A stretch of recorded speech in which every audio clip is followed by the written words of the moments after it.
On l'a dit, le président a évoqué les aides européennes, des aides qui sont parfois versées avec retard, notamment dans le secteur du bio, un contretemps financier qui va jusqu'à mettre en péril certaines exploitations. 3 agriculteurs ont décidé hier de porter plainte contre l'État et vous allez le voir, ils ne sont pas les seuls en difficulté. Alexia Mayer et Philippe Vogel. Il y a 3 ans, cet éleveur s'est converti au lait et aux céréales bio.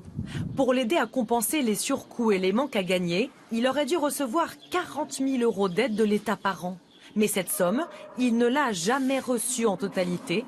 Résultat, il a dû emprunter 90 000 €.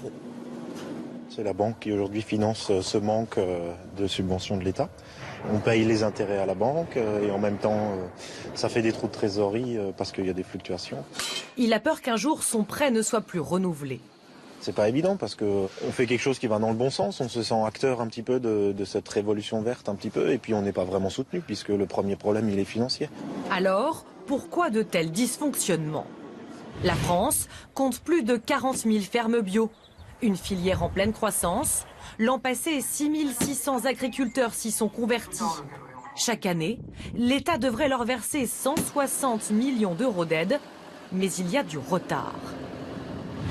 Guillaume Rioux n'a lui aussi touché qu'une partie de ces aides.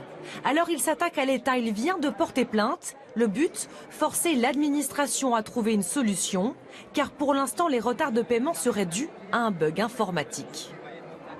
Aujourd'hui, on envoie des sondes sur Mars. Le Trésor public a su mettre en place le prélèvement à la source avec, semble-t-il, un système informatique assez performant. On a beaucoup de mal à comprendre, à accepter, à admettre et maintenant à croire qu'on puisse incriminer si longtemps les questions informatiques. Toute une filière en quête de réponse. Au salon de l'agriculture ce matin, le président était interpellé. Il faudra nous aider, monsieur le président. Je sais bien, mais vous me rappelez, je suis très mécontent de ces retards. C'est des retards qui ont été accumulés depuis 2015 par la SP, etc. Ça m'en fout. Le gouvernement s'engage à verser les 60 millions d'aides restants dans les prochaines semaines.